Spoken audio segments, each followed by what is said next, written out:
హల్లెలూయా హల్లెలూయా హల్లెలూయా.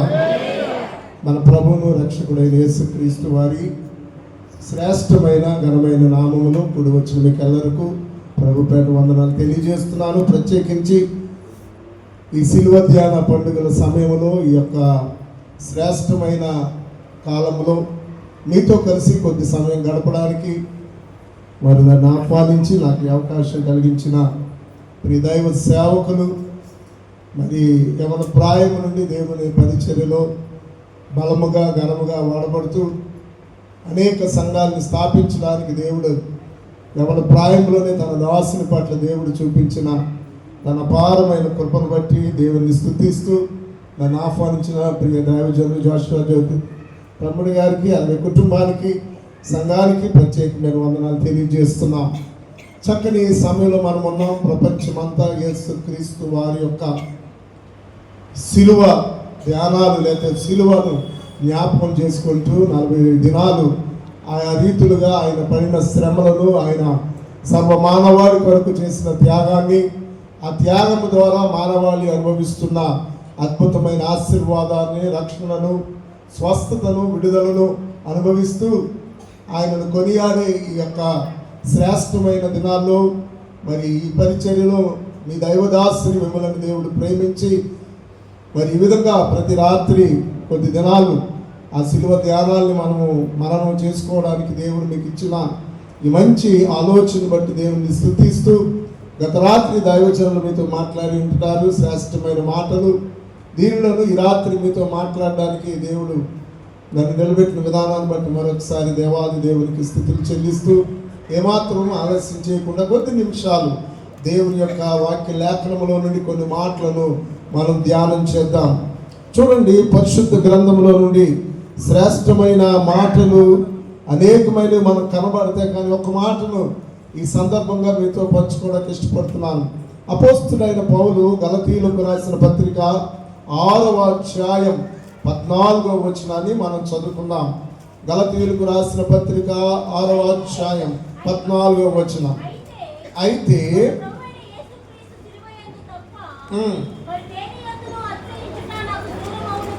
చాలమ్మా, అపోస్తుడైన పౌలు గలతీయులకు రాస్తూ ఒక చక్కని మాట అంటాడు.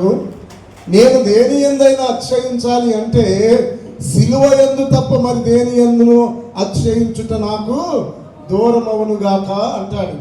ఈ మాటను కనుక మనం జాగ్రత్తగా పరిశీలన చేస్తే పౌలు గారు అతిశయించడానికి వేరే చాలా ఉన్నాయి, కానీ ఆయన అంటాడు వాటి యందు నేను అతిశయించుట నాకు దూరం అవును గాక అంటున్నాడు.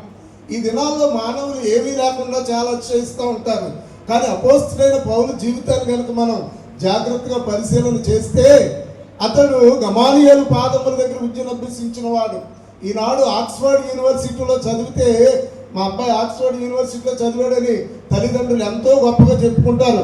అలాగా పేరు కలిగిన కొన్ని యూనివర్సిటీస్ ఉన్నాయి, అక్కడ మన బిడ్డలు చదివితే మనకు ఎంతో గొప్ప. కానీ ఆ కాలంలో గమాలియేలు అనే ఒక విద్యావేత్త ఉండేవాడు. ఆయన దగ్గర ప్రతి ఒక్కరికి అడ్మిషన్ దొరికేది కాదు. ఆయన దగ్గర అడ్మిషన్ దొరకాలి అంటే గొప్ప జ్ఞాని అయి ఉండాలి, గొప్ప తలాంతి కలిగిన వాడై ఉండాలి. అటువంటి జ్ఞానము కలిగిన వాడు కాబట్టి అపోస్తుడైన పౌలుగా పిలువబడిన సౌలు గమాలియేలు అనే ఆయన దగ్గర విద్యను అభ్యసించాడు. ఆ రోజున గమాలియేలు గారి దగ్గర విద్యను అభ్యసించేవారు రోడ్డు మీద వెళ్తుంటే చరిత్రకారులు చెప్పేవారంట, వారి జోలికి వెళ్ళకుండా అనేవారంట. కారణం ఏంటంటే వాడితో ఏది మాట్లాడినా మనము నెగ్గలేము, అంత జ్ఞాని. ఎందుకంటే గమాలియేలు గారికి శిష్యులు వాళ్ళు యేసయ్య శిష్యుని చూసి ఎలాగైతే వీళ్ళ భూమిని తలకిందులు చేసేవారని చెప్పుకున్నారో, గమాలియేలు గారి దగ్గర చదివిన వాళ్ళని చూస్తే అంత భయపడేవారు. కాబట్టి ఆయన అతిశయించడానికి ఒక కారణం ఉంది. నేను ఎవరిని అనుకుంటున్నారు, అయ్యా నేను గమాలియేలు గారి శిష్యుని. ఆయన అంటాడు అది నాకు దూరం అవ్వను గాక. ఆయనకు రోమా పౌరసత్వం ఉంది. ఆ రోజుల్లో రోమా పౌరసత్వం ఉంటే ఈ రోజున అమెరికాలో గ్రీన్ కార్డు ఉన్నదానికన్నా గొప్ప. కానీ అంటాడు నాకుంది, కానీ దాని ఎందుకు నేను అతిశయించను, అది నాకు దూరం అవును గాక. ఇలా చెప్పుకుంటూ పోతే నాకన్నా క్రైస్తవుని హింసించేవాడు మరొకడు లేడు ఆ కాలంలో. నేను ఎంత గొప్పవాడిని అంటే క్రైస్తవుని హింసించడానికి అధికార పత్రాన్ని పొందినంత గనుడిని నేను. అధికారం పత్రం తీసుకొని అతడు దమస్కు వెళుతున్నాడు క్రైస్తవుని హింసిద్దామని. ఆ దమస్కు మార్గంలోనే యేసయ్య చేత పట్టబడతాడు. అతను అనొచ్చు, అధికారులే నాకు గడగడలాడి నేను ఏ పర్మిషన్ కావలిస్తే పర్మిషన్ ఇచ్చేంత గొప్పవాడినయ్యా, కానీ దాని యందు నేను అతిశయించను.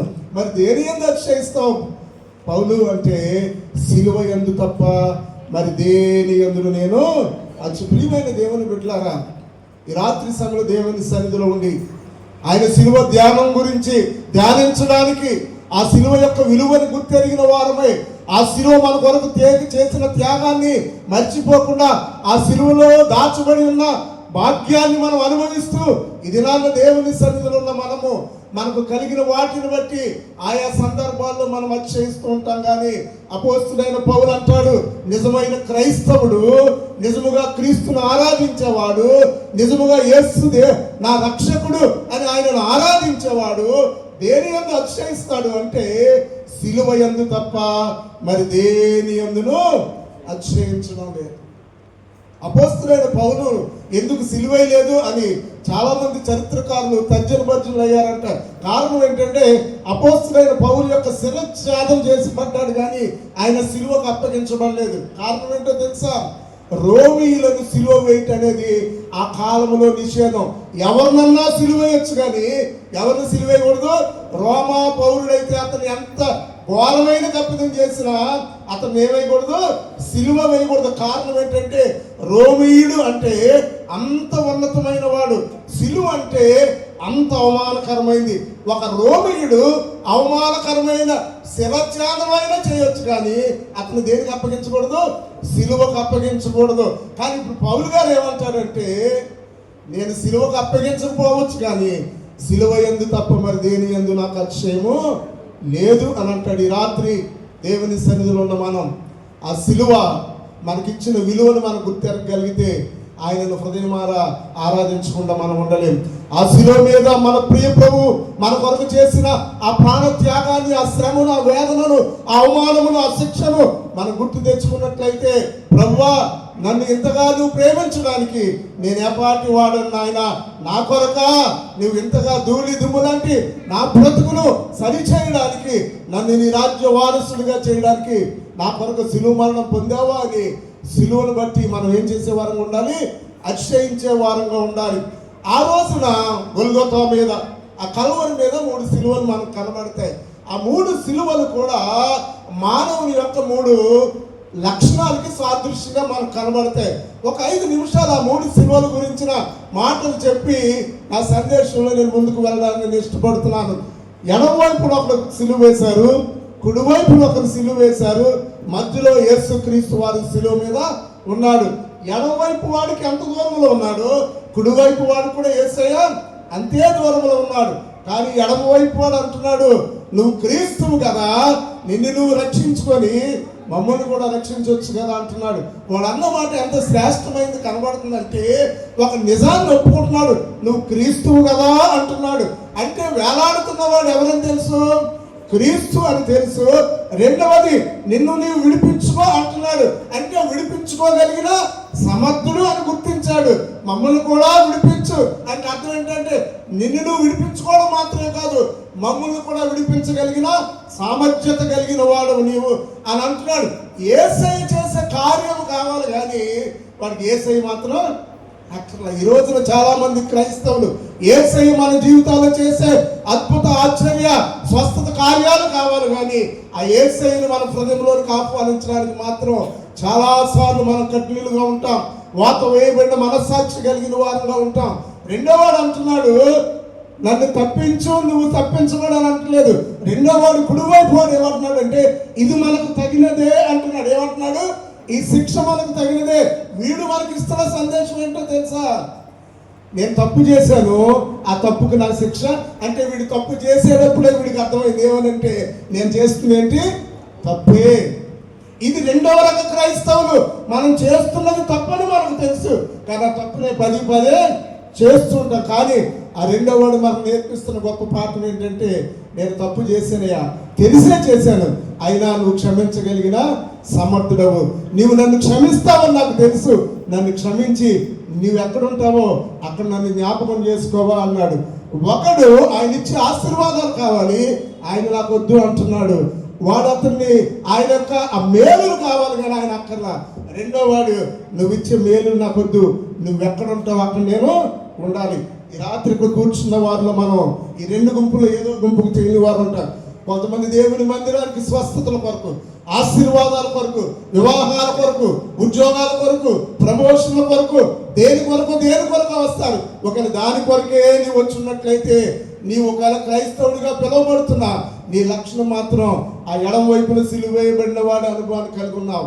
మరి కొంతమంది అంటారు, ప్రభా నేనేమై ఉన్నాను, అది నీ ఉచితమైన కృపే ప్రభా, ఇక్కడ నేను ఎలా బ్రతుకుతాను అనేది నాకు అక్కర్లేదు నాయన, కానీ నేను కన్ను మూసినప్పుడు ఎక్కడికి వెళ్ళాలి, నీ ఉండే స్థలములో నేను ఉండలాగున నన్ను ఇక్కడ సిద్ధపరచు ప్రభువా అని ఏ వ్యక్తి అయితే దేవుని సన్నిధిలో ఆయనకు సంపూర్ణంగా సమర్పించుకుంటాడో, ఎప్పుడైతే తన మనస్సు ఎరిగిన యేసయ్య ఆ కుడి వైపు వాడుతూ అంటున్నాడు, నేనే నీవు నాతో కూడా ఎక్కడ ఉంటావు అన్నాడు, పరదైసులో ఉంటావు అన్నాడు. ఇక మూడో వాడు మధ్యలో వేలాడుతున్నవాడు ఆయన ఎవరో తెలుసా? ఆయన ఒక చక్కని మాట అంటాడు. చూడండి, ఒక మాట చూపించడానికి మీకు ఇష్టపడుతున్నాను. ఎంత అద్భుతమైన యోహాను సువార్త 17వ అధ్యాయం 4వ వచనాన్ని మనం చూద్దాం.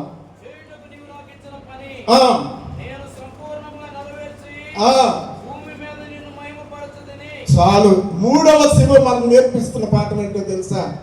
నీవు నాకే పని అప్పగించావు తండ్రి, ఆ పని నేనేం చేశాను చేసి నిన్ను నేనేం చేశాను. ఈ 3 సిలువలు కలిగిన అనుభవాల్లో ఏదో ఒక సిలువ అనుభవాన్ని మనం కలిగి ఉండాలి. కానీ శ్రేష్టమైన సిలువ అనుభవం ఏంటో తెలుసా? ఆయన మనకు అప్పగించిన పనిని ముగించి మనం చేసే ప్రతి దాని ద్వారా దేవునికి ఏమి రావాలి? మహిమ. దేవునికి మహిమ కలుగును గాక. హల్లెలూయా. మన జీవితాలు, మన ప్రవర్తన, మన మాట, మన తలంపు, మన ఆలోచన సమస్తము దేవునికి మహిమకరముగా ఉంటే దేవాది దేవుడు, తండ్రి అయిన దేవుడు, కుమారుడైన యేసుక్రీస్తును ఏ విధంగా ఉన్నతమైన సింహాసనం మీద కూర్చోబెట్టి ఈ రోజున గాన ప్రతిగానములతో కొనియాడబడడానికి తను ఉన్నతమైన స్థలంలో ఉంచాడు.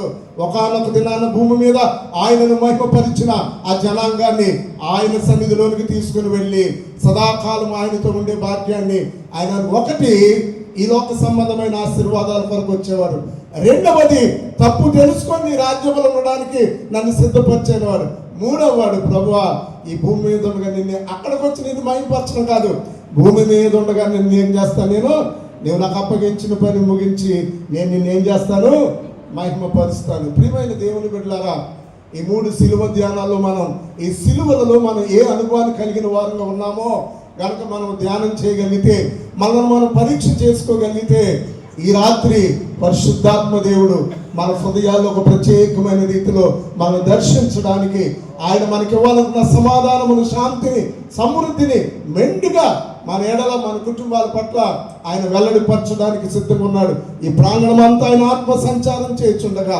తెరవబడిన హృదయాలతో, ప్రభువా నేను చేసే ప్రతి పని ద్వారా నీకేం రావాలి, మహిమ రావాలి. నేను మహిమపరిచే పాత్రగా, దేవా నేను మహిమపరచవలసిన పని లేదే, నాకుగా నేను ఎక్కడ మహిమపరచుకోవాలి నేను ఇష్టపడలేదు ప్రభువా, నేను చేసే ప్రతి పని ద్వారా నీ నామానికే మహిమ, అలాగ మహిమ పరచాలి నా దేవుడు అనుకునేవాడు దేని యందు చేస్తాడో తెలుసా?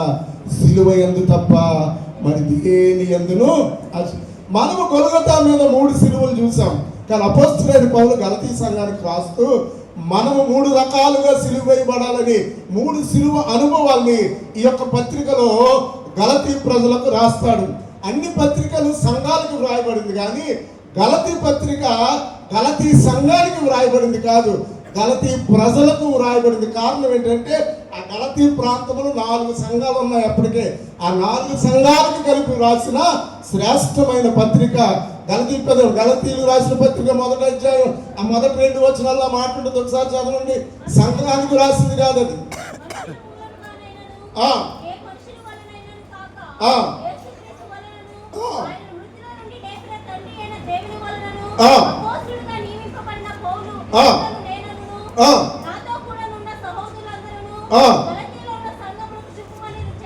గలతీయులలో ఉన్న సంఘములకు శుభమని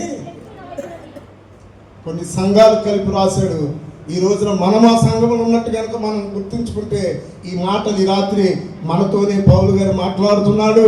దేవుడి మాటలు మనకు అవసరమేమో అందుకొరకు ఈ రాత్రి మనతో మాట్లాడుతున్నాడని ప్రతి ఒక్కరూ శ్రద్ధగా మనం విందాం.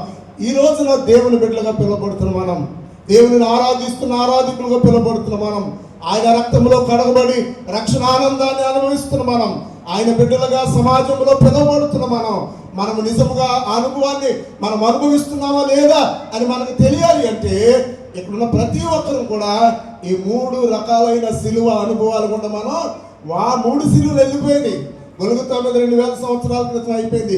ఇప్పుడు మనం ఈ 3 రకాల సిలువలకు మనం అప్పగించుకుంటే నిశ్చయముగా దేవుడు మనల్ని మహిమపరుస్తాడు, మన ద్వారా ఆయన నామానికి మహిమ తెచ్చుకుంటాడు. చూడండి, మొట్టమొదటి అనుభవాన్ని మీకు చూపించడానికి ఇష్టపడుతున్నాను.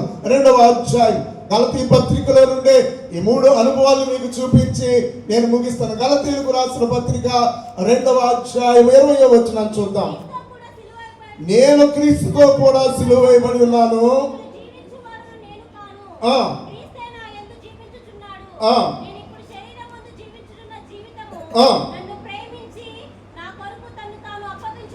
దేవుని కుమారుని అందరి విశ్వాసము వలన జీవించుచున్నాను. ఆ మొదటి మాట, మొట్టమొదటిగా మనం సిలువ వేయబడింది అవ్వాల్సింది ఏంటి తెలుసా? నేను క్రీస్తుతో కూడా సిలువ వేయబడి ఉన్నాను. ఇంగ్లీష్ బైబిల్ ఇది చాలా చక్కగా వ్రాయబడి ఉంటుంది. I am crucified with Christ. దాన్ని ఒక బైబిల్ గ్రంథకర్త మరింత సవివరంగా దాన్ని వివరిస్తాడు. నేను ఏమి క్రూసిఫై చేశాను, అపోస్తలుడైన పౌలు అంటాడు, నేను ఏమి సిలువ వేశాను అంటే ఐ అనే దాన్ని సిలువ వేశాను. ఏం సిలువ వేశాను? ఐ అంటే అర్థం ఏంటంటే అహాన్ని సిలువ వేశాను. ఏం వేశాను? ఒక క్రైస్తవుడు ఈ రోజున సిలువ ధ్యానాల్లో యేసుక్రీస్తు సిలువ గురించి మనం ధ్యానం చేస్తున్నాం, మంచిదే. కానీ దాని తర్వాత 2వ స్టెప్ ఒకటి, ఆయన నీ కొరకు సిలువ వేశాడు, ఇప్పుడు ఆయన కొరకు నువ్వేం సిలువ వేస్తావు? నువ్వు వేయవలసిన మొట్టమొదటి సిలువ ఏంటో తెలుసా? ఐ అనేదాన్ని, అహం అనేదాన్ని ఏం చేయాలి? మనం సిలువ వేయాలి. ఆయా ప్రాంతాలకు వెళ్తున్నప్పుడు కొన్ని చర్చెస్ చూస్తున్నప్పుడు చాలా ఆశ్చర్యంగా ఉంటుంది. ఎంట్రన్స్ డోర్ దగ్గర నుంచి అయ్యగారు కూర్చున్న చైర్ వరకు ప్రతి దాని మీద ఎవరొకరు పేరు కనబడతానే ఉంటుంది. ఫ్యాన్ అంక చూస్తే ఒక పేరు, చైర్ అంక చూస్తే ఒక పేరు, పుల్పీట్ వైపు చూస్తే ఒక పేరు. నన్ను ఎక్కువగా ఆయా మెయిన్ డినామినేషన్ చర్చ్ సిఎస్ఐలు వదలని వాళ్ళు పిలుస్తూ ఉన్నప్పుడు, వాళ్ళ చర్చికి వెళ్తున్నప్పుడు చాలా నవ్వచ్చు. అయ్యగారిని అడుగుతాను, అయ్యగారికి మానిపించడం మీరు ఈ పేర్లను అవసరమా? పేరు వేస్తేనే ఇస్తారు అయ్యగారు, ఏం చేస్తా ఉంటాడు. ఏంటది? నువ్వు ఇచ్చేది నీ దేవునికి, నీకు తప్ప మరి ఎవరికి తెలియకూడదు. అంటే వచ్చిన ప్రతి వారు నీ ఇంటి పేరులో నీ పేరులో చూస్తే నీ యొక్క ఉద్దేశం ఏంటంటే వారు నన్ను ఏం చేయాలి? కొనియాడాలి. అంటే ఏమి సిలువేలు గుడికి వస్తున్నావు మంచిదే, కానుకలు ఇస్తున్నావు మంచిదే, ఆరాధన చేస్తున్నాం మంచిదే, ప్రసంగాలు చేస్తున్నాం కూడా మంచిదే. కానీ వేయబడవలసింది ఒకటి మనలో ఇంకా సిలువ వేయబడలేదు. అది ఏంటి అంటే నేను అనేదాన్ని మనం ఏం చేయాలి? ఇప్పుడు నేను సిలువ ఎందే చేస్తాను అంటున్నాడు పౌలు గారు. ఎందుకంటే నాకున్న వాటిని అన్నిటిని నేను ఏమేసాను? నేను అంటూ ఏమీ లేదు. ఇంకో చోట అంటాడు, వాటన్నిటిని నేను పెంటగా ఎంచుకున్నాను అంటాడు. దేనికి ఎంచుకున్నానంటే పెంటగా ఎంచుకున్నాను. నాకు వాటితో పని లేదు. నేను అతిశయించాలి అంటే నా దేవుని ఎందే అతిశయించాలి. కొన్ని సంవత్సరాల క్రితం మారిషస్ అనే దేశంలో దేవుని యొక్క సువార్తను ప్రకటించడానికి వెళితే ఆ ఇలాగే ప్రసంగం చేస్తాకి నన్ను పిలవడానికి హోటల్ నుంచి తీసుకొని వెళ్ళారు. ఒక చోట చర్చ్ ఎంట్రన్స్ లో ఒక ఆయన ఉన్నాడు. ఆయన ప్రెసిడెంట్ పాస్టర్ అని చెప్పి జాగ్రత్తగా తీసుకెళ్ళాడు. నేను బ్యాగ్ పట్టుకున్నాడు. నేను అన్నాను, వద్దు నేను మోసుకోగలిగితే, నో లెట్ మీ క్యారీ అన్నాడు. మొత్తం తీసుకొచ్చాడు, స్టేజ్ మీద కూర్చోబెట్టారు. మంచి అద్భుతమైన స్తుతి ఆరాధన జరుగుతుంది. పాటలన్నీ అయిపోయినాయి. ఇక నేను ప్రసంగం చేయడానికి సమయం. అప్పుడు ఆ పాస్టర్ గారు ఒక ఆయన్ని పిలుస్తున్నాడు. మన మధ్యలో మారిషస్, మన దేశం యొక్క ఐటీ మినిస్టర్ గారు ఉంటే చాలా సంతోషం. వారు వచ్చి ప్రార్థన చేస్తారు. తదుపరి శామ్యూల్ గారు ప్రసంగం చేస్తారు అంటున్నాడు. అమ్మో, వీళ్ళ సంఘంలో ఐటీ మినిస్టర్ ఉన్నాడా, ఎలా ఉంటాడని చూస్తున్నాను. నేను ప్రార్థన చేయడానికి ఎవరు వస్తున్నాడో తెలుసా? నా బ్యాగ్ మోసుకొని ఎవరు వచ్చి నన్ను కూర్చోబెట్టాడు. ఆ వ్యక్తి నడుచుకుంటూ వస్తుంటే నా కింద కూర్చున్న నేల పగిలిపోతుంది. ఎందుకంటే ప్రభువా, ఎంత దీనుడా, ఎంత దీనుడు! ఆ దేశానికే మినిస్టర్ను కానీ ఎందుకు పనికిరాని ఎక్కడి నుంచో వచ్చి ఒకరోజు వాక్యం చెప్పడానికి వచ్చిన సేవకుని యొక్క బ్యాగ్ను మోసుకొని తీసుకొని వచ్చి ఫ్లాస్కులు డ్రైవర్ ఇచ్చారు నాకు రాగానంటే, అలాగే ఫ్లాస్కులో టీ ఉంటే దాన్ని తీసుకొని వస్తే నాకు వద్దు బ్రదర్ అంటే, లేదన్న మీరు తాగాలి వాక్యం చెప్పే ముందు అని. అసలు ఎంత ధీరుడుగా ఉన్నాడంటే, ఇక ఆ రోజు ఏం ప్రసంగం చెప్పాలి, నేను సిద్ధపడిందంతా ఎక్కడికో వెళ్ళిపోయినట్టు వెళ్ళిపోయింది. కారణం ఏంటంటే, ప్రసంగిస్తున్న నాలో ఈ దీనత్వం లేదేంటి, నా బైబిల్ ఎవరైనా మోస్తారేమో, నా గుమ్మం దగ్గర ఎవరైనా వెల్కమ్ చెప్తారేమో అని అనేక సార్లు ఆశపడినోడు కదా నేను. ఈయన ద్వారా దేవుడు ప్రసంగించక ముందే నాకు గొప్ప ప్రసంగాన్ని దేవుడు ఇచ్చేసాడు. ప్రభువా, అంత దీనుడిగా నువ్వు నన్ను మార్చిన ఆయన. ఎన్ని ప్రసంగాలు చేసినా నాకు ఉపయోగం ఏముంది, నేను సిలువ వేయబడవలసింది ఇంకా నాలో అలాగే ఉంది. ఏం వేయాలి? సిలువ, అహం అనే దాన్ని మనం సిలువ వేయాలి. నిజమైన సిలువ విలువలను గుర్తెరగాలి అంటే, నిజముగా సిలువ యొక్క ప్రత్యక్షతను అనుభవించాలంటే, నిజముగా సిలువ శక్తిని మన జీవితాల్లో మనం అనుభవించాలి అంటే, ఏవో మనల్ని పట్టుకోమంటున్నాయి. ఆ పట్టుకున్న వాటిలో మొట్టమొదటిది ఏంటంటే, నేను, నా కుటుంబం, నా జాతి, నా కులం అని నువ్వు దేన్నైతే హెచ్చుగా చూస్తున్నావో అది నీవు సిలువ వేయబడకపోతే దేవుడు నీ పట్ల ఆలోచించిన ఆయన ఉన్నతమైన ప్రణాళిక నెరవేర్చబడే అవకాశం లేదని ఒక దైవ సేవకులుగా చెప్పడానికి నేను ఇష్టపడుతున్నాను. ప్రసంగం అయిపోయింది, ఆయనకి ఇంకా మాట్లాడిన ఆశపడుతున్నాం. నన్ను ఇంటికి తీసుకువెళితే వెనకాల కారు ఆయన వచ్చాడు, బ్రదర్ రేపు పొద్దున్నే నాకు సెషన్స్ ఉన్నాయి, కానీ దైవ సేవకులతో కూర్చొని భోజనం చేయడానికి నాకు ఇష్టపడి వచ్చానని. ఆ పాస్టర్ గారు అక్కడ ఉన్నారు. ఆ డైనింగ్ టేబుల్ అంతా ఏం చేస్తున్నాడు, సర్దేస్తున్నాడు. పాస్టర్ గారు అన్నారు, మినిస్టర్ అని చెప్పారు. ఏంటంటే, నేను చెప్పిన అప్పుడు, బ్రదర్ మీకు మాట చెప్పిన, చర్చిలో ఈయన ఎక్కడ ఉంటారు, ఏ పని చేస్తాడో తెలుసా, వస్తే ఆయన చర్చి దగ్గరికి తీసుకొచ్చి ఆయన గవర్నమెంట్ వెహికల్లో వస్తాడు, దించగానే ఒక్కడిని కూడా ఇక్కడ ఉంచినవాడు, నేను ఫోన్ చేసే వరకు మీరు ఎవ్వరు నాకు కనపడొద్దు అంటాడు. ఆయన రాగానే డైరెక్ట్గా ఎక్కడికి వస్తాడో తెలుసా, చెప్పులు సర్ది స్టాండ్ దగ్గరికి వస్తాడు. కొంతమంది చెప్పులు అటు ఇటు వదిలిపెడితే ఆ చెప్పులు తీస్తాడు, ఆ చెప్పుల్ని ఏం చేస్తాడు, ర్యాకుల్లో పెడతాడు. ఒకవేళ ఏ చెప్పులైనా దుమ్ముగా ఉంటే దాన్ని ఏం చేస్తాడు తెలుసా, తన జేబులో ఉన్న కర్చీఫ్తో ఏం చేస్తాడు, తుడిచి దులిపి అదే మళ్ళీ జేబులో పెట్టుకుంటాడు. ఆయనకు భయపడి ఇప్పుడు నేను ఆ స్టాండ్ దగ్గర కొన్ని వస్త్రాలు పెట్టేస్తున్నాను, లేకపోతే దేంతో తుడిచేస్తాడు ఆయన. ఏంటి దీనత్వం? అందుకనే దేవుడు ఆయనను అంతగా హెచ్చించాడేమో. ప్రియమైన దేవుని బిడ్డలారా, మనం హెచ్చించబడాలి అంటే, దేవుని అత్యున్నతమైన ప్రణాళిక మన జీవితంలో నెరవేర్చబడాలి అంటే, నేను అనే దాన్ని మనం ఏం చేయాలి, సిలువకు అప్పగించాలి, సిలువకు వేయాలి. 12 మంది శిష్యులు చేయలేని పని ఒక్కడి ద్వారా దేవుడు జరిగించుకున్నాడు. 12 మంది శిష్యులు కొద్ది కాలము కొద్ది ప్రాంతాలకి సువార్త ప్రకటించారు.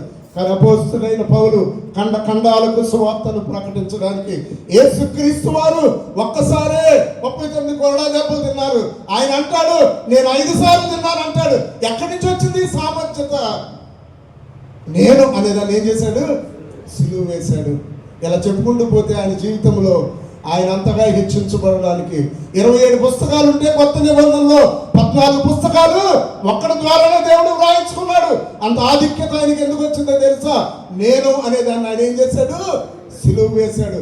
దేవుడు మనలను, మన బిడ్డల్ని, మన కుటుంబాన్ని ఆయన హెచ్చించి ఆయన మహిమ కొరకు ఆయన వాడుకోవాలి అంటే, నేను అనే దాన్ని మనం ఏం చేయాలి, సిలువ వేయాలి. మొట్టమొదటి సిలువ అపోస్తలుడైన పౌలు అంటాడు, నేను క్రీస్తుతో కూడా సిలువ వేయబడ్డాను, ఇక నాకు నా అంటూ ఏమీ లేనే లేదు. రెండవ అనుభవం చూద్దాం. ఏంటి ఇది రెండవది, ఏమి సిలువ వేయాలంటున్నాడు? 5వ అధ్యాయంలోనే 24వ వచనాన్ని మనం చూద్దాం.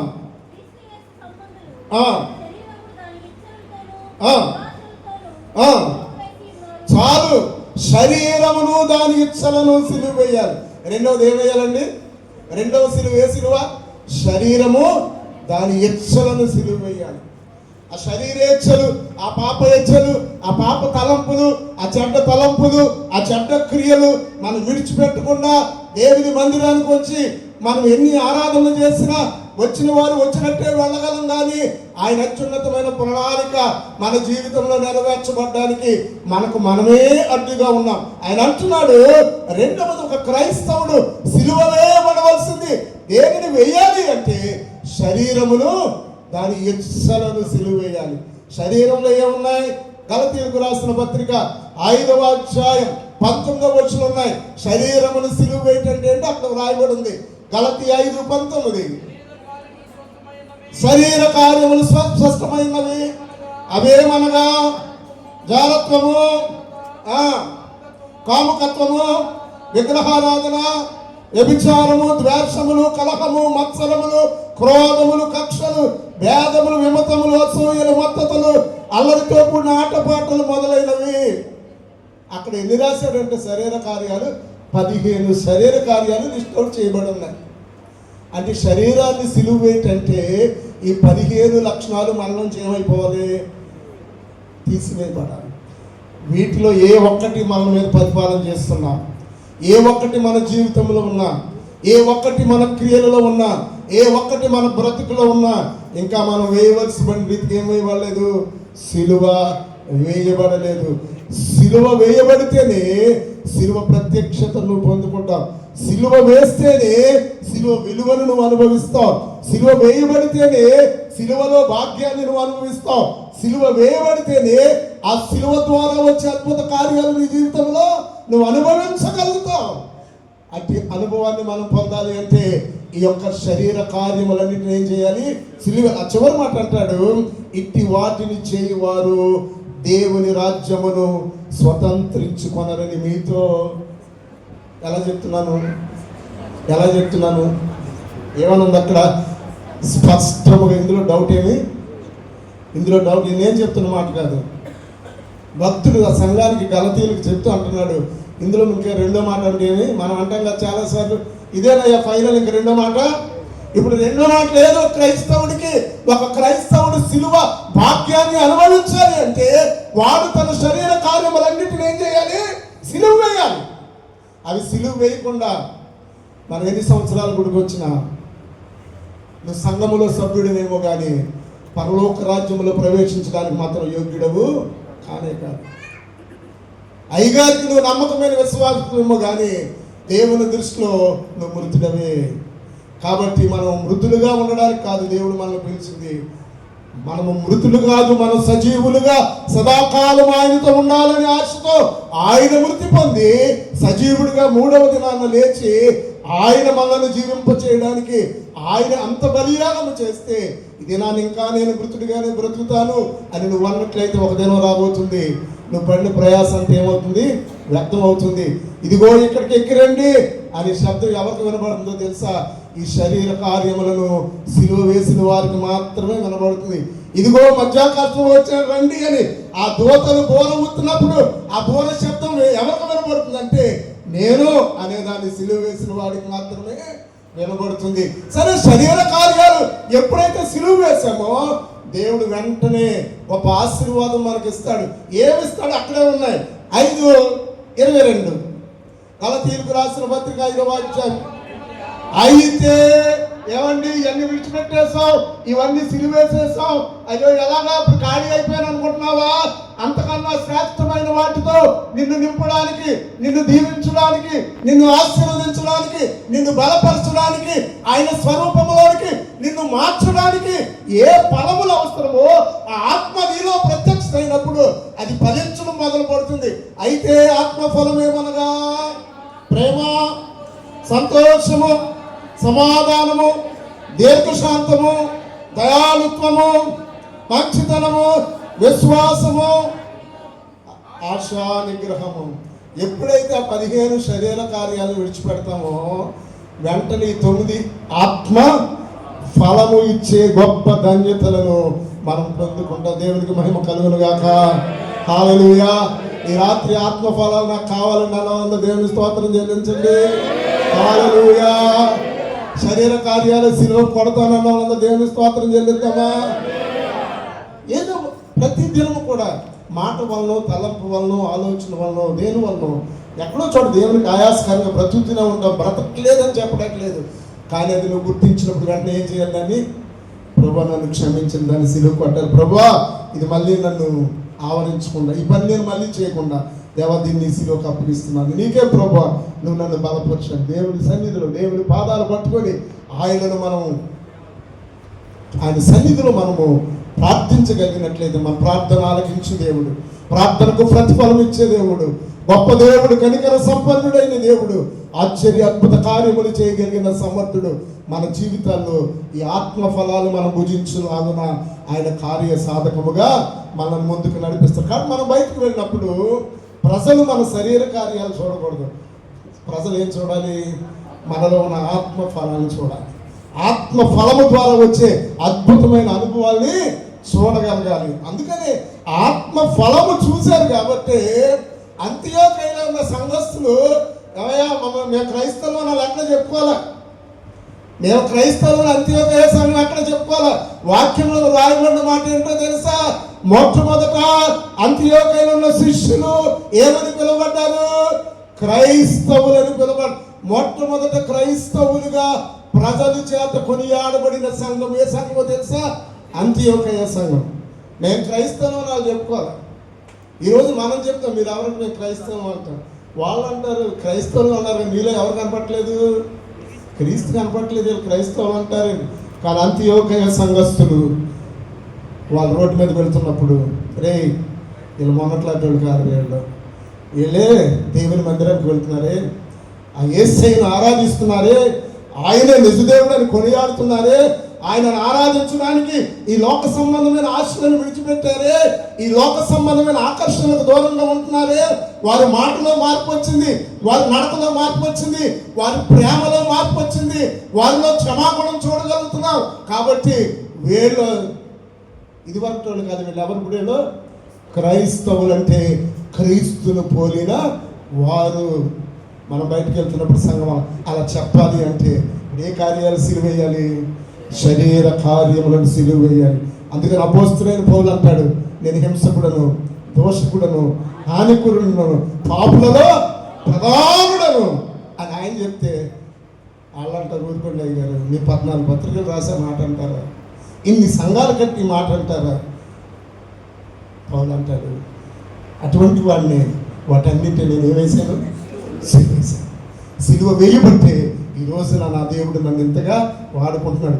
సిలువ వేయబట్టే ఈ ఆధిక్యతను దేవుడు నాకు ఇచ్చాడు. సిలువ వేయబట్టే అనేక మందికి సువార్తను ప్రకటించే గొప్ప భాగ్యాన్ని ఇచ్చాడు. పేతురు గారేమో యూదులకే సువార్త ప్రకటిస్తే పౌలు గారు అంటాడు, నన్ను యూదులకు సువార్త ప్రకటించమనలేదు నా దేవుడు, నన్ను ఎవరికి సువార్త ప్రకటించడానికి ఏర్పాటు చేసుకున్నాడంటే అన్యులకు సువార్త ప్రకటించడానికి. అది గొప్ప ఛాలెంజింగ్ వర్క్. అది పౌలు మాత్రమే చేయగలడని ఎవరు నమ్మారు? దేవుడు నమ్మాడు. ఈరోజు దేవుడిని నమ్ముతున్నాడా?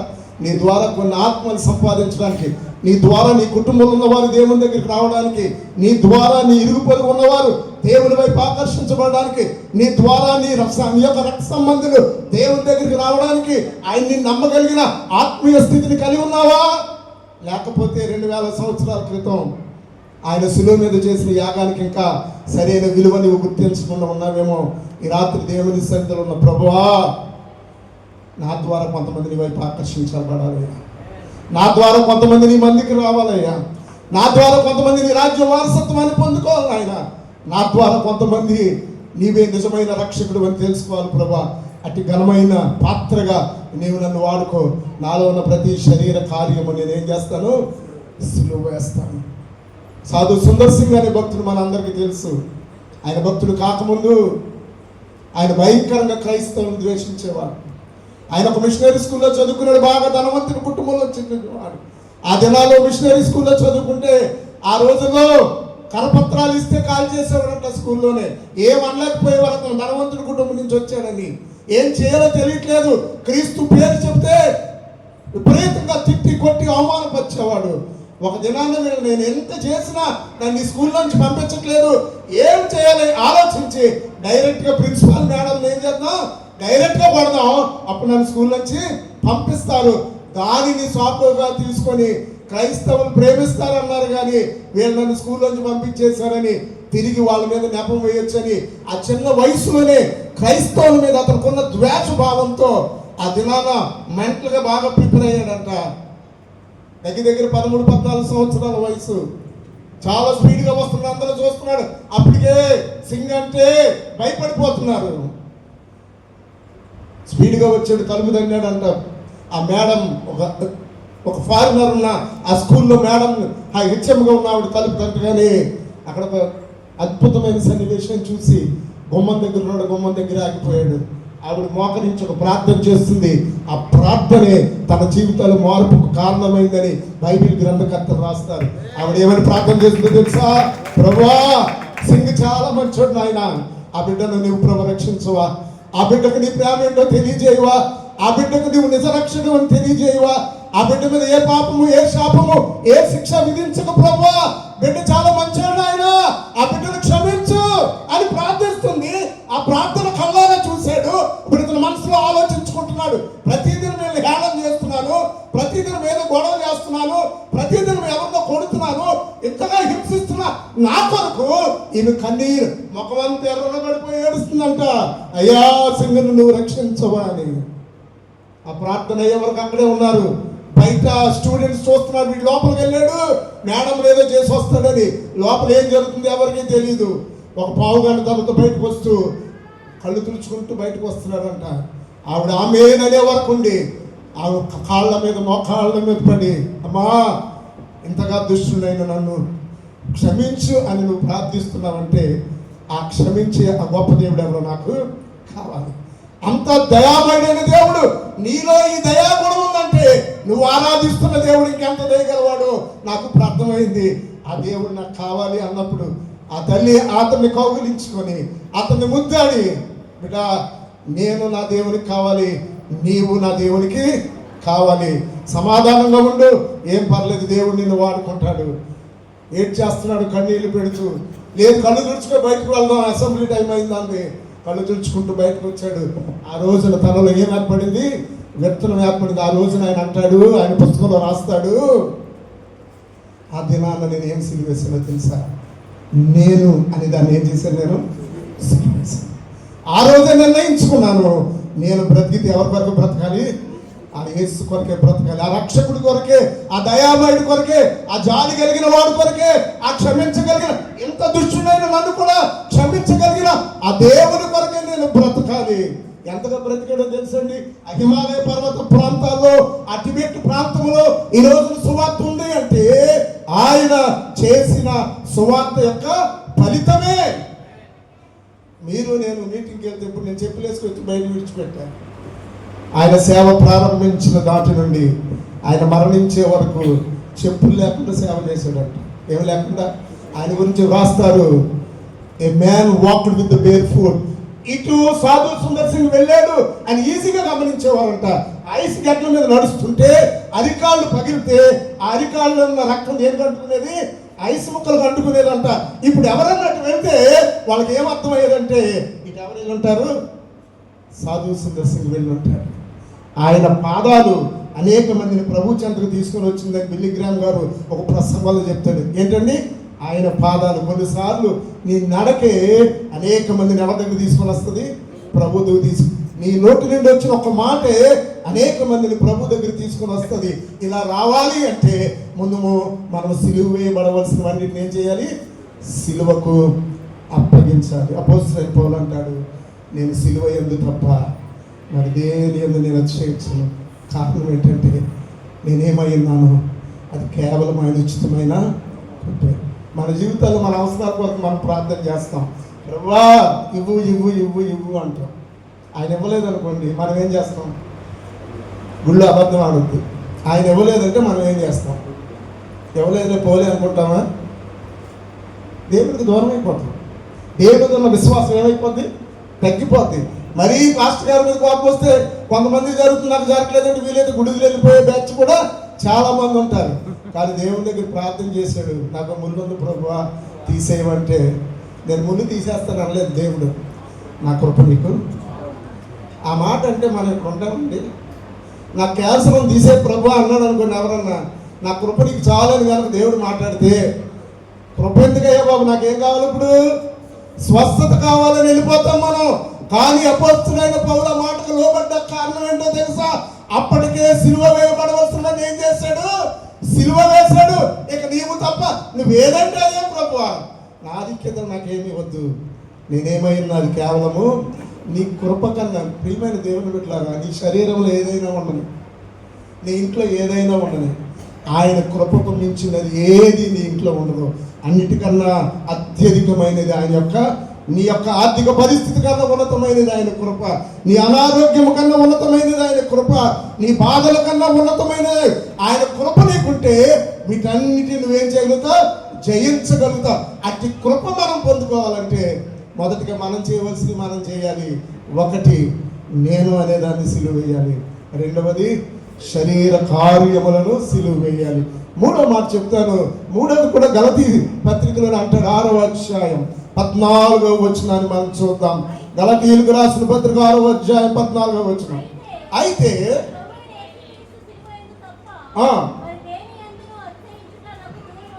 అయినా మనం చదువుకున్న రెండవ లైన్ చదువు, దాని వలన నాకు లోకములకు నేనును. మూడవది, నేనేం సిలువేసినా తెలుసా? నన్ను లోకాన్ని నేనేం చేస్తాను? లోకాన్ని సిలువేశాను. అంటే అర్థమైంది, నేను లోకంలో ఉన్నాను కానీ లోకంతో నాకు పని. నా లోకం ఎవరంటే నువ్వే నా లోకం. ఏమంటున్నాడు? దానికి అర్థం ఏంటి? ఇంతవరకు లోకంలో ఉన్నాను, లోకాశల్లో బ్రతికాను, లోక పాపంలో బ్రతికాను, లోక ఏచ్చలతో బ్రతికాను, రకరకాల లోకంలో ఏమన్నా అన్నీ అనుభవించాను. ఇక నాకు లోకంతో పని లేదు. ఈ రోజు నుంచి ఎవరి లోకం? నీవే నా లోకం ప్రభువా. ఎంత అద్భుతమైన ఆత్మీయ లోతైన అనుభవం చూడండి. లోకముతో మనం సిలువ. మూడవది, దేంతో సిలువ పడాలి? చాలాసార్లు మనం అంటాం, ఆ లోకంలో ఉన్నాం కదా పాస్టర్ గారు కదా. మీరు ఎవరు అనలేదా? ఇప్పుడు మనం అందరం అన్నామండి, నిలబడి నేను కూడా అన్నామండి. లోకం కదండి. ఆ కాంప్రమైజ్ల ద్వారా మన జీవితాల్లో ఉంటే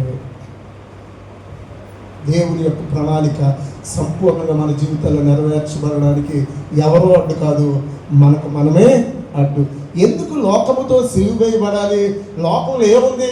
నేను లోకాన్ని సిలువ వేసాను అంటాడు. చూడండి లోకంలో ఏముందో చూడండి. 1 యోహాను పత్రిక 2వ అధ్యాయము 16వ వచనం. ఇవన్నీ మనకు తెలిసిన వాక్య భాగాలే.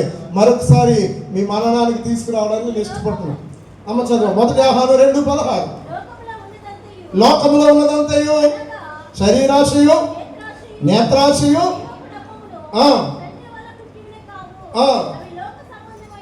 చాలు. ఏమంటున్నాడు? లోకముతో నేను సిలువ వేయబడ్డానంటే లోకంలో ఏముందండి? పౌలు గారు లోకాన్ని సిలువ వేయటం ఏంటండి? మరి మీరు లోకంలో ఉంటే లోకాన్ని సిలువ ఎలా వేస్తారని అడిగారు అనుకోండి. యోహాను భక్తుడు దానికి చక్కని సమాధానం ఇస్తున్నాడు. పౌలు గారు అలా ఎందుకన్నాడో తెలుసా? లోకంలో ఏముంది? శరీరాశ, నేత్రాశ, జీవపు డమ్మం. ఇవి ఎవరి సంబంధమైనవి? ఎంత చక్కని మాట ఉందో. ఇవి తండ్రి వలన పుట్టినవి కావు, అవి లోక సంబంధమైనవి. దేవునికి మహిమ కలుగును గాక. హల్లెలూయా, హల్లెలూయా. లోక సంబంధమైనది ఏదున్నా మన జీవితాల్లో దాన్ని మనం ఏం చేయాలి? అది శరీరాశ అయినా, నేత్రాశ అయినా, జీవపు డంబమైనా, ఇక మరి ఏదైనా ప్రతి దాన్ని మనం ఏం చేయాలి? వాటన్నిటిని ఏం చేశాడు పౌలు గారు? సిలువ వేశాడు. నేను లోకంతో సిలువ వేయబడ్డాను, ఇక నాకు లోకంతో పని లేదు. లోకంలో ఉన్నాను కానీ నా లోకమంతా ఎవరు? నా కొరకు ప్రాణం పెట్టిన నా యేసయ్యే. నేను లోకంలో ఉన్నాను కానీ నన్ను బహుగా ప్రేమించిన నా యేసయ్యే. నేను లోకంలో ఉన్నాను కానీ లోకం నా కంటికి కనబడట్లేదండి. ఎవరు కనబడుతున్నారు? కళ్ళు తెరిస్తే నా కొరకు ప్రాణం పెట్టిన యేసయ్యే నాకు కనబడుతున్నాడు. ఆ సిలువ యందే నా అతిశయము. ఆ సిలువ శక్తి నీడలోనే నేను బ్రతుకుతాను. ఆ సిలువ సువార్తనే నేను ప్రకటిస్తాను. ఆ సిలువే నా విలువను పెంచింది. అది తప్ప నాకు విలువైనది మరొకటేమీ లేదు. ఈ రోజున దేనిని మనం విలువగా ఎంచుతున్నాం? మనకున్న వస్తు వాహనాలు విలువగా ఎంచుతున్నామా? మనకున్న ఆస్తులను విలువగా ఎంచుతున్నామా? మన బిడ్డలను మనం విలువగా ఎంచుతున్నామా? నీకున్న ఉద్యోగాన్ని నువ్వు విలువగా ఎంచుతున్నావా? ఈ లోకంలో నీకున్న హోదా, దర్పాన్ని నువ్వు విలువగా ఎంచుతున్నావా? ఇవన్నీ కూడా లోక సంబంధమైనవే. ఇవేవి నిన్ను పరలోకానికి తీసుకొని రావు, తీసుకొని వెళ్ళవు. నిన్ను పరలోక రాజ్యానికి తీసుకొని వెళ్ళేది ఒకటి. అది నువ్వు సిలువ నీడలో బ్రతికినప్పుడు, నీ కొరకు ప్రాణం పెట్టిన ఆ యేసయ్య ఇదిగో ఇక్కడికి ఎక్కిరా అన్నప్పుడు నువ్వు రావడానికి సామర్థ్యతను, శక్తినిచ్చేది ఆ సిలువే. అందుకని పౌలు అంటాడు, సిలువ యందు తప్ప మరి దేని యందు నేను అతిశయించను అని అంటున్నాడు. లోకముతో మనం సిలువ పెడితే పరలోకములో ప్రవేశిస్తాం. లోకములో మనం బ్రతికితే పరలోకాన్ని మనం పోగొట్టుకుంటాం. సింపుల్ లాజిక్, అంతే, పెద్ద లాజిక్ ఏం లేదు ఇందులో. నువ్వు లోకములో బ్రతికితే పరలోకాన్ని పోగొట్టుకునేలాగైతే మనం ఎంత ప్రయాసపడవలసిన పని లేనే లేదు. అందరూ ఇళ్ళ దగ్గర టీవీలు చూస్తే ఎంజాయ్ చేస్తున్నప్పుడు మనకెందుకు ఈ క్రామెట్కి వచ్చి ఇంత సమయం కూర్చోవలసిన అవసరం ఏమైనా ఉందా? మన ఉద్దేశము, మన యొక్క ఆలోచన, మన నిరీక్షణ ఏంటంటే ఒకనొక దినం రాబోతుంది. ఆ దినాన్ని నా దేవుడు నన్ను పిలిచినప్పుడు ఆయన స్వరం విని ఆయనతో పాటు మధ్యాకాశములో ఆయన చేరుకొని ఆయనతో పాటు సదాకాలం ఉండడానికి నేను ఆశపడుతున్నాను అనే తీర్మానంతో కదా ఈ రాత్రి ఇప్పుడు కూర్చున్నాం. మరి వచ్చిన ఆశ బాగానే ఉంది. ఆశ నెరవేర్చబడడానికి మనం ఏమేమి చేయాలో అవి చేయకుండా నిర్లక్ష్యం కనుక వహిస్తే, ఈ రాత్రి దేవుడి నీతో ఈ మాట మాట్లాడుతుండగా ఒక ఈ మాటను నిర్లక్ష్యం చేస్తున్నట్లయితే రేపు మనది కాదేమో మనకి తెలియదు. కొన్ని సంవత్సరాల క్రితం మద్రాసులో నాకు మంచి స్నేహితుడున్నాడు. ఆయన ఏసన్న గారు, ఆయన మంచి స్నేహితులు. ఏసన్న గారు పాట పాడితే నా స్నేహితుడు కీబోర్డ్ ప్లే చేసి ఉంటాడు. ఇద్దరు మినిస్ట్రీస్ పేరు హోసన్న మినిస్ట్రీసే. తమిళనాడులో ఆయన మినిస్ట్రీ పేరు హోసన్న మినిస్ట్రీ. మా సార్థర్ దేవదాస్ అని వాళ్ళిద్దరు ఒకే చాక్లెట్ పడుకునేవారంట. ఒకే ఆత్మీయ తల్లి దగ్గర పెరిగిన వాళ్ళు వాళ్ళిద్దరు. చాలా కాలం వరకు నాకు తెలియదు. ఒక దినాన్ని గుంటూరు మీటింగ్కి వచ్చి, బ్రదర్ నేను గుంటూరు వచ్చాను, గోరంట్లు వచ్చాను అన్నాడు. అక్కడ నీకు పని ఏంటి బాబు అన్న. ఏసన్న మీటింగ్కి రమ్మన్నాడు. ఏసన్న గారికి నీకేంటంటే ఈజ్ మై బెస్ట్ ఫ్రెండ్, మేమిద్దరం కలిసి ఒకే చాట్ మీద పడుకున్నాం, ఎప్పటి నుంచి అడుగుతున్నాడు మీటింగ్ వచ్చాను రా అంటే వెళ్ళాను. అప్పుడు చెప్తున్నాడు ఈయన కదంతా. అప్పటికే చాలా సంవత్సరాల నుంచి నాకు స్నేహితుడు. ఆయన మన బైబిల్ కాలేజీలో చదివినవాడు. ఆయన డ్రైవర్ ఒకడు ఉండేవాడు, అతని పేరు ఫిలిప్. నేను ఎప్పుడు మద్రాసు వెళ్ళినా ఆ సర్కార్ ఎక్స్ప్రెస్ దగ్గర ఆ కుర్రోడు ఉండేవాడు రైల్వే స్టేషన్లో. ఆయన చెప్పేవాడు, నా స్నేహితుడు మా డ్రైవర్ వస్తున్నాడు, తీసుకొని వస్తాడు బ్రదర్, మీ ఇంటికి వచ్చేయండి అని. అతను వచ్చినప్పుడల్లా ఒక ఖరీదైన కారు తీసుకొచ్చేవాడు. నేను అనుకునేవాడిని నా స్నేహితుడికి ఖరీదైన కార్లు ఉన్నాయి అనుకునేవాడిని. మీ పాస్టర్ గారు భలే కాస్ట్లీ కారు ఉందయ్యా అనేవాడిని. అతను ప్రతిసారి నవ్వు అనేవాడు, అన్నయ్య ఇది మా పాస్టర్ గారిది కాదు, నేను ఒక ఆవిడ దగ్గర పనిచేస్తాను, ఒక మేడం దగ్గర, ఆవిడ కారు ఇది. ఆ కారు రాత్రి నా దగ్గర ఉంటుంది, ఉదయకాలమే నేను 10 గంటల డ్యూటీకి వెళ్ళిపోవాలి అని ఒక రోజు చెప్తున్నాడు కారులో. ఏం చేస్తుంది మీ మేడం అన్న. తమిళనాడులో ఒక ఫేమస్ డ్యాన్సర్ ఆవిడ, సినిమాలకి డ్యాన్సెస్ కంపోజ్ చేస్తుంది. ఆమె పేదరాలేం కాదు, ఆమె పుట్టుకతోటే కోటీశ్వరరాలు. కానీ ఆమె పిచ్చి ఏంటంటే తెర మీద ఆమె పేరు కనబడాలి. కాబట్టి ఆమె డ్యాన్స్ నేర్చుకుంది. ఈ రోజున కొరియోగ్రఫీలో చాలా పెద్ద పెద్ద హీరోలకు ఆమె పాటలు కంపోజ్ చేస్తుంది అన్నయ్య. కాబట్టి ఆవిడ కార్ డ్రైవర్ని. కానీ నాకు బాధ ఉంది ఏంటంటే వెళుతున్నప్పుడల్లా ఏసఐ గురించి చెప్తూ ఉంటాను, వెంటనే ఎప్పుడు వ్యతిరేకించదు, ఎందుకు చెప్పకరా అని నన్ను అందు. కానీ ఇంకా సమయం ఉందలే, ఇంకా కొద్ది సంవత్సరాలు ఇలా జరగలే, తర్వాత ఆ యేసుప్రభుని నేను అంగీకరిస్తాను అంటుందన్న. కానీ నాకు ఎందుకో తెలియని భయం వస్తుంది. అప్పుడప్పుడు ప్రార్థన చేయండి అన్న అంటూ ఉండేవాడు. అలా ప్రార్థన చేస్తున్నాం. 2-3 సంవత్సరాలు జరిగింది. ఒక దినాన ఈ దైవ సేవకుడు నా స్నేహితుడు ఫోన్ చేశాడు, ఉదయకాలమే ఫోన్ చేశాడు, బ్రదర్ మీరు అర్జెంటుగా బయలుదేరి చెన్నై రండి అన్నాడు. ఏంటి అంటే రండి చెప్తాను అన్నాడు. ఏం జరిగిందిరా బాబు అనుకున్నా. మొత్తం మీద విజయవాడ లేదు, ట్రైన్ పట్టుకొని వెళ్ళాను. ఇప్పుడు నేను ఎవరు వస్తారు అనుకుంటున్నారు కారు తీసుకొని? ఫిలిప్ వస్తాడు అనుకుంటున్నా. కానీ ఫిలిప్ రాలేదు అక్కడికి, ఆయనే వచ్చున్నాడు. ఆయన కారు పెట్టుకొని, వ్యాన్ పెట్టుకొని. చూడగానే బ్రదర్ మీరు వచ్చారేంటి? ఫిలిప్ లేడు అన్న. ఫిలిప్ ఉంటాడు, మీరు ఎక్కడ అన్నాడు. కానీ ఏం మాట్లాడలేదు, ముఖం చాలా దుఃఖంగా ఉంది. డైరెక్ట్గా ఒక హాస్పిటల్ తీసుకెళ్ళాడు, విజయ హాస్పిటల్స్ అనే హాస్పిటల్ దగ్గర తీసుకొని వెళ్ళాడు. నాకు కొంచెం ఆందోళన మొదలైంది. పాస్టర్ గారికి ఏమన్నా జరిగిందా ఏంటి, ఈయనేం మాట్లాడలేదు అనుకున్నాం. కొంచెం ముందుకు రూమ్లో తీసుకెళ్ళాడు, ఒక ఐసీ దగ్గర నిలబెట్టాడు, డాక్టర్తో మాట్లాడుతున్నాడు. అప్పుడు పెద్ద ఆయన నడుచుకుంటూ వస్తున్నాడు. ఆయన నాకు తెలుసు, ఆయన పిలుపు యొక్క తండ్రి. అతను నన్ను చూడగానే మీద పడి ఏడవడం మొదలు పెట్టాడు. నాకు అర్థమైంది ఫిలిప్కి ఏదో జరిగి ఉంటుందని. అయ్యా రాత్రి నుంచి మిమ్మల్ని చూడాలని ఆశపడుతున్నాడు. అందుకని అయ్యగారితో చెప్పాను, మీరు వచ్చారు వందనాలు అన్నాడు. ఏం జరిగిందంటే చెప్పలేకపోతున్నాడు. లోపలికి వెళ్తే మొత్తం ఫిలిప్ మొత్తం అన్ని కట్లు కట్టి అన్ని ఆక్సిజన్లు ఎక్కుతున్నాయి. చాలా తక్కువ చేసింది నాకు. ఆ నర్స్ అంటే నీకు మీరేం ఎమోషన్ అవ్వకండి, ఇప్పుడే అతను స్పృహలోకి వస్తున్నాడు, మీరేం ఎమోషన్ అవ్వద్దు, జస్ట్ చూసి వెళ్ళిపోండి అన్నది. ఒక 2 నిమిషాలు ఉండలేక బయటకు వచ్చాను, బయట కూర్చున్నాను. ఇక నా స్నేహితుడు పాస్టర్ గారు వివరించడం మొదలుపెట్టాడు. ఏం జరిగింది బ్రదర్ అంటే, మీకు తెలుసు కదా ఇతను ఒక డాన్సర్ దగ్గర కార్ డ్రైవర్గా పనిచేస్తాడు.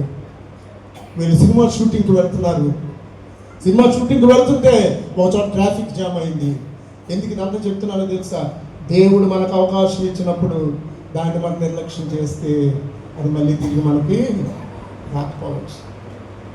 ఆమె యేసయ్యని ఇష్టపడింది మొదటి దొంగలాగా, కానీ ఆయన తన హృదయంలోనికి చూపించుకున్నాడు. ఇంకా వాయిదా వేస్తూ ఉంది. ట్రాఫిక్లో వెళ్తున్నప్పుడు ట్రాఫిక్ జామ్ అయింది. తిరువల్లువారు అనే ఊరు వెళ్తున్నారు ఆ షూటింగ్కి. అదో పెద్ద టెంపుల్లో సాంగ్ జరుగుతుంది షూటింగ్. మద్రాసులో బయలుదేరారు ఉదయకాలమే. ట్రాఫిక్ జామ్ అయిపోయింది. మధ్యాహ్నం 12 అలా అవుతుంది. ఎక్కడి నుంచి ఒక స్వరం వినబడుతుంది. ఎవరో దైవ సేవకుడు మీటింగ్లు పెట్టాడు, ఆత్మావేశంతో ప్రసంగం చేస్తున్నాడు.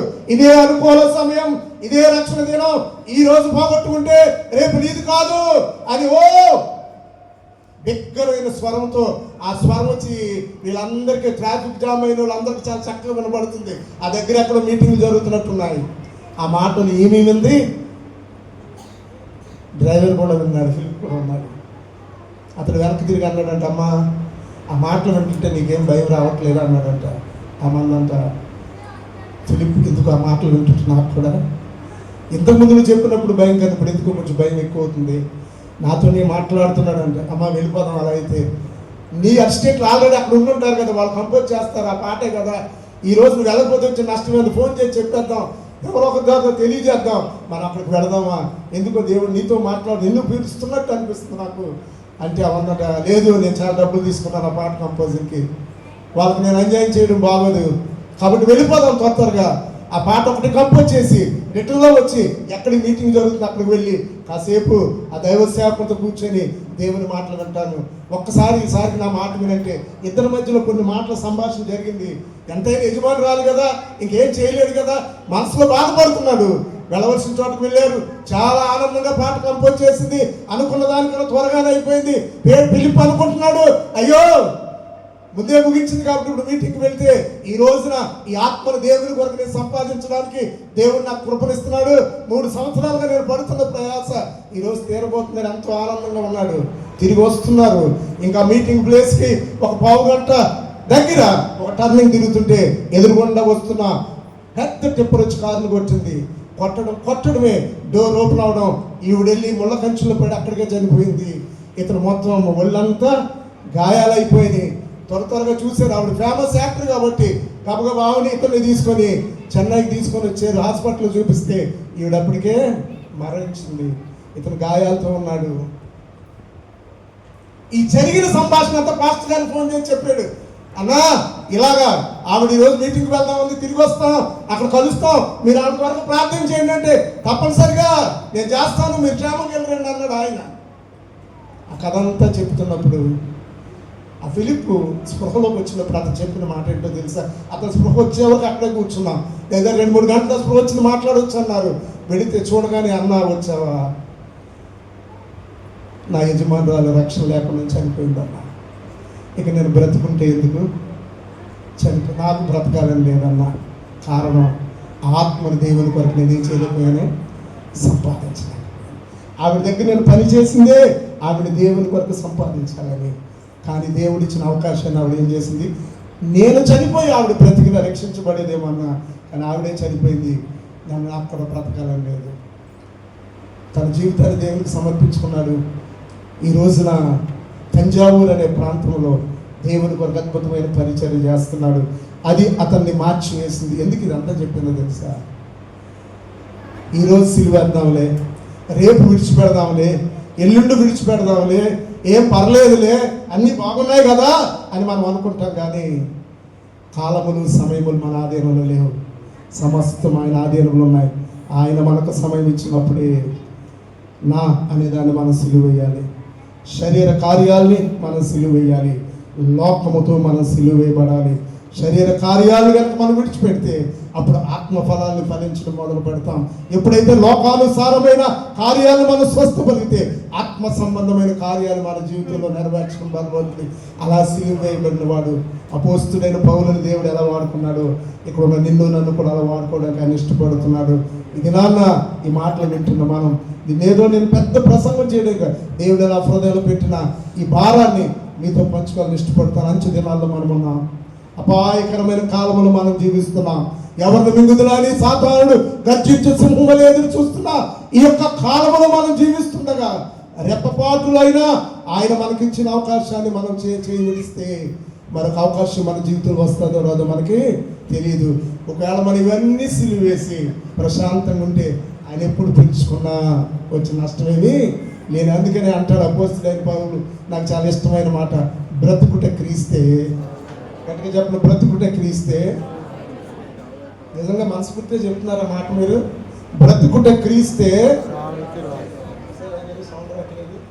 చావైతే లాభం అండి. ఎవరికి లాభమో తెలుసా? అపోస్తలుడైన పౌలులాగా సిలువ వేయబడవలసిన సిలువ వేస్తే అది అతనికి లాభమే కానీ నష్టము కానే కాదు. ఆ మాట మీద ఒక బైబిల్ గ్రంథకర్త వ్యాఖ్యానం చేస్తూ ఏమని రాస్తాడో తెలుసా? ఆ మాటకు అర్థం ఏంటో తెలుసా? నేను ఇక్కడ బ్రతికితే నువ్వు నాతో ఉంటావు, నేను కన్ను మూస్తే నేను నీతో ఉంటాను, నాకు పెద్ద తేడా ఏమీ లేదు. దేవునికి మహిమ కలుగునుగా. ఒక క్రైస్తవుడు ఎలా బ్రతకాలంటే, ప్రభువా నేను బ్రతికినంతకాలం నువ్వు నాతో బ్రతుకు, ఒకవేళ నేను ఇక్కడ కన్ను మూస్తే నేను నీతో బ్రతుకుతాను, ఎక్కడన్నా నేను నిన్ను విడిచిపెట్టను, నువ్వు నన్ను విడిచిపెట్టు. అలాగా ఆయన నిన్ను విడిచిపెట్టకుండా ఉండాలంటే, ఆయన నిన్ను విడిచిపెట్టకుండా ఉండాలంటే సిలువ వేయబడవలసిన వాటిని అన్నిటినీ అపోస్తలుడైన పౌలు అన్నట్లు మనం చెప్పవలసిన మాట, సిలువ యందు తప్ప మరి దేని యందును మనం అతిశయించకుందుముగాక. అందరూ లేచి నిలబడదామా? చిన్న ప్రార్థన చేసుకొని దైవ సేవకునికి సమయం అప్పగిస్తాను.